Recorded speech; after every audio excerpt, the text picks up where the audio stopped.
Baik, selamat malam semuanya. Saya dari Universitas Pancasakti Bekasi, Fakultas Ekonomi dan Bisnis, Program Studi Manajemen.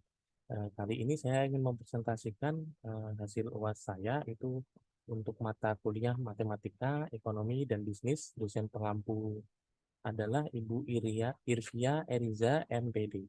Nama saya adalah Doni Prakoso. Nomor induk mahasiswa saya adalah 289225566. Baik, akan saya mulai untuk yang pertama, itu pembahasan materi. Yang pertama adalah perhitungan penyusutan, yang kedua adalah metode garis lurus, yang ketiga adalah metode persentase tetap dari nilai buku, yang keempat metode satuan jam kerja aktivitas, yang kelima metode satuan hasil produksi, yang keenam adalah metode jumlah bilangan tahun. Langsung saja ke pembahasan nomor satu, perhitungan penyusutan secara umum. Penyusutan adalah prosedur perhitungan nilai aset selama masa penggunaannya. Aset yang dimaksud di sini adalah aset tetap atau aktiva. Perhitungan biaya penyusutan ini sangatlah penting karena penggunaan aset tetap bisa dimanfaatkan secara maksimal oleh perusahaan. Apa itu penyusutan? Sebenarnya apa sih yang dimaksud dengan penyusutan? Jadi, penyusutan atau depresiasi adalah suatu penurunan dari nilai aset tetap.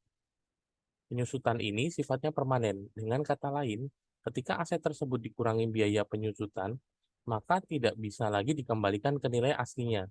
Penyusutan aset ini bisa dikarenakan penggunaan aset atau berakhirnya waktu, tapi perlu untuk kita ketahui juga bahwa penyusutan ini tidak bisa digunakan untuk aset yang tidak terwujud. Jadi memang digunakan hanya untuk aset tetap yang berwujud.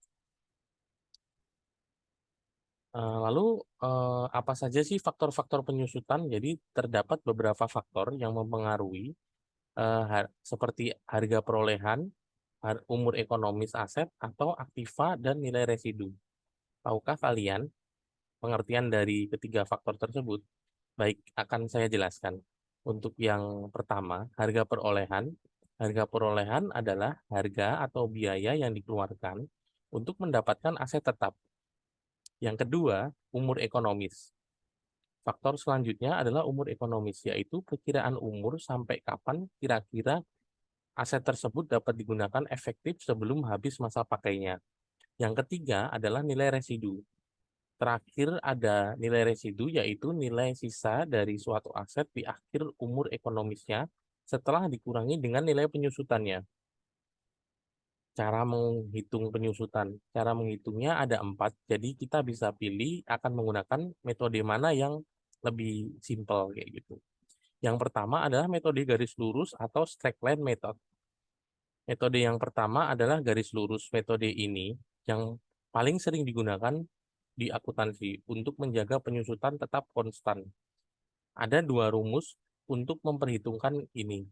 Yang pertama, perhitungan menggunakan nilai residu. Rumusnya sebagai berikut. Jadi untuk menghitung biaya penyusutan itu harga perolehan dikurangi nilai residu yang nantinya akan dibagi dengan umur ekonomis. Yang kedua, perhitungan tanpa menggunakan nilai residu. Rumusnya seperti di bawah. Jadi biaya penyusutan sama dengan harga perolehan langsung dibagi dengan umur ekonomis. Dua, metode saldo menurun ganda atau double declining balance method. Fungsi metode ini adalah untuk mengkalkulasi biaya penyusutan pada aset tetap berupa mesin produksinya. Rumusnya sebagai berikut. Biaya penyusutan sama dengan harga perolehan dibagi umur ekonomis dan nantinya akan dikalikan 2. Yang ketiga, metode jumlah angka tahun atau sum of year digit method. Metode yang satu ini hampir sama dengan metode saldo menurun ganda yang tadi di atas. Karena digunakan untuk menghitung penyusutan pada mesin, jadi biaya mesin produksi, jadi umumnya rumusnya berbeda. Biaya penyusutan sama dengan harga perolehan dikurangi harga residu, lalu dikalikan garis kurung buka N, dibagi N, ditambah kurung buka N, dikurangi 1, kurung tutup, ditambah N, kurung buka N, min 2, kurung tutup, ditambah sekian, sekian, sekian. Huruf N pada rumus di atas menggambarkan usia ekonomis dari mesin produksi. Misalnya umur ekonomis mesin produksi 5 tahun, berarti angka di bawah pecahan mewakili total usia tersebut. Penyusutan yang dipakai adalah 5 ditambah 4 ditambah 3 ditambah 2 ditambah 1, hasilnya adalah 15. Yang keempat itu ada metode unit produksi atau unit of production method. Sesuai dengan namanya bahwa metode ini menetapkan penyusutan dengan memperhatikan jumlah unit produksi suatu aset tetap. Jadi rumusnya begini, biaya penyusutan sama dengan harga perolehan dikurangi harga residu dikali pemakaian dibagi kapasitas maksimal. Yang kedua adalah metode garis lurus. Seperti penjelasan saya di atas tadi, metode garis lurus adalah metode yang pertama adalah metode ini yang sering digunakan di akuntansi untuk menjaga penyusutan tetap konstan. Jadi nggak usah kita jelaskan kembali ya, karena tadi sudah saya jelaskan. Jadi untuk mempersingkat waktu mungkin saya skip saja. Ini saya berikan contoh itu PT Globalindo membeli mobil baru untuk kebutuhan operasional perusahaan pada tanggal 15 Maret 2015 dengan harga 400 juta dan dibayar secara tunai. 4 tahun kemudian mobil tersebut akan dijual dengan harga 100 juta. Mobil tersebut sudah mengalami perubahan performa yang awalnya bisa menempuh jarak hingga 100.000 km, sekarang hanya bisa menempuh jarak 50.000 km selama pemakaiannya. Berapakah biaya penyusutan dari mobil tersebut? Jawabannya, kita bisa gunakan metode unit produksi. Jadi biaya penyusutan sama dengan harga perolehan dikurangi harga residu, lalu dikalikan pemakaian dibagi kapasitas maksimal. Jadi biaya penyusutannya bisa kita lihat di samping ini 400 juta dikurangi 100 juta dikali 50.000 km dibagi 100.000. Jadi hasilnya 150 juta. Jadi biaya penyusutan pada mobil tersebut adalah 150 juta rupiah. Yang ketiga, metode persentase tetap dari nilai buku. Besarnya penyusutan dari nilai buku sebelumnya merupakan penyusutan yang besar. Selalu berubah setiap periode yaitu sebesar perkalian persentase penyusutan terhadap nilai bukunya. Bentuk penyusutan ini menggunakan konsep barisan dan deret geometri mirip dengan bunga majemuk. Misalkan harga beli di awal sebesar A dengan persentase penyusutan sebesar P sama dengan I persen dan besarnya harga setelah penyusutan ke N adalah SN. Maka dapat dirumuskan SN sama dengan A kurung buka 1 min P kurung tutup pangkat N. Keterangannya SN adalah nilai buku akhir periode ke N atau nilai aktiva setelah penyusutan. A adalah harga beli atau harga awal, N adalah periode akhir ke N. Persentase P adalah persentase penyusutan dengan P sama dengan I persen. Dari rumus SN sama dengan A kurung buka 1 min P kurung tutup pangkat N, maka persentase penyusutan P bisa dihitung sebagai berikut. SN sama dengan A kurung buka 1 minus P kurung tutup pangkat N. 1 min P pangkat N sama dengan SN per A. 1 dikurangi P sama dengan akar kuadrat N SN per A. Jadi P sama dengan 1 dikurangi akar kuadrat N. Di dalamnya ada SN dibagi A. Jadi nilai P sama dengan kurung buka 1 min akar pangkat N. Di dalamnya ada SN dibagi A kurung tutup lalu dikalikan dengan 100. Contoh soal penyusutannya itu pada awal tahun 2005 PT Adil dan Sejahtera membeli sebuah aktiva seharga 15 juta. Aktiva tersebut menyusut 7,5% tiap tahun dari nilai buku. Maka tentukan yang A nilai aktiva setelah penyusutan selama 5 tahun, yang B setelah berapa tahun nilai aktiva bisa berubah menjadi 11.871.796,88 rupiah. Maka jawabannya adalah diketahui nilai A awal adalah 15 juta dan P adalah 7,5%. Sehingga hasilnya adalah 0,075 jika dimasukkan ke persentasenya dihilangkan. Untuk menghitung A, nilai aktiva setelah penyusutan 5 tahun, N diketahui adalah 5 tahun. Jadi N sama dengan 5.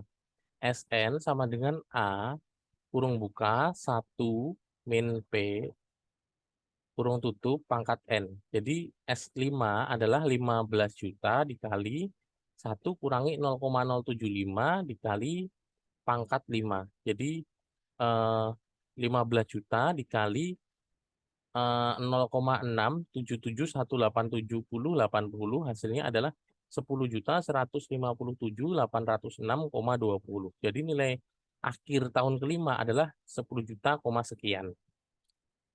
Yang B, menentukan N dengan Sn sama dengan 11.871.796 sekian. Jadi Sn sama dengan A dikurung buka 1 min P kurung tutup pangkat N.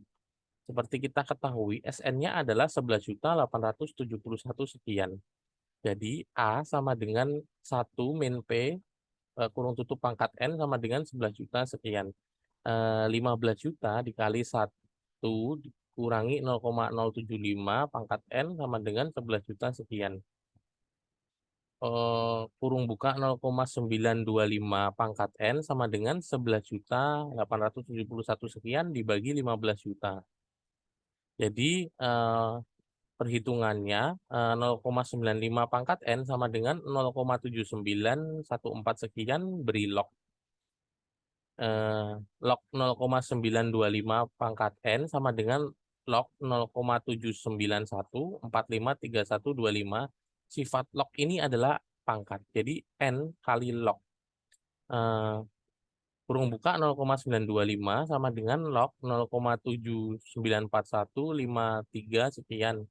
Jadi nilai N-nya sama dengan 3. Jadi nilai aktiva menjadi 11.871 sekian setelah 3 tahun. Untuk yang keempat, metode satuan jam kerja aktivitas. Metode satuan jam kerja atau disebut juga service hour method. Dengan metode ini, beban penyusutan aktiva tetap ditetapkan berdasarkan jumlah satuan produk yang dihasilkan dalam periode yang bersangkutan. Rumusnya adalah beban penyusutan per tahun sama dengan jam kerja yang dapat dicapai, lalu dikalikan dengan tarif penyusutan tiap jam. Untuk mengetahui tarif penyusutan per jamnya, kita harus membagi antara harga perolehan nilai residu dibagi jumlah total jam kerja penggunaan aktiva tetap, seperti itu. Untuk yang kelima, metode satuan hasil produksi. Menurut metode ini, beban penyusutan aktiva tetap ditetapkan berdasarkan jumlah satuan produk yang dihasilkan dalam periode yang bersangkutan. Rumusnya sebagai berikut. Beban penyusutan per tahun sama dengan jumlah harga produk yang dihasilkan dikali tarif penyusutan per produk. Untuk menghitung tarif penyusutan per satuan produk, maka kita harus membagi harga perolehan nilai residu dibagi jumlah total produk yang nantinya dihasilkan. Yang keenam ini yang terakhir, jadi metode jumlah angka tahun adalah salah satu cara untuk menghitung nilai penyusutan depresiasi aset tetap atau fix aset perusahaan. Metode penyusutan aset tetap lainnya adalah garis lurus, saldo menurun, dan aktivitas. Sebagaimana kita pahami bahwa aset tetap atau fix aset mengalami penurunan nilai selama penggunaannya. Oleh karena itu, penurunan nilai aktiva tersebut harus dialokasikan sebagai beban selama masa ekonomisnya. Baik, sekian video ini saya buat. Mohon maaf atas segala kekurangannya. Kiranya video ini dapat bermanfaat untuk kakak-kakak atau adik-adik yang sedang mencari bahan untuk kuliahnya. Terima kasih. Presentasi ini saya tutup.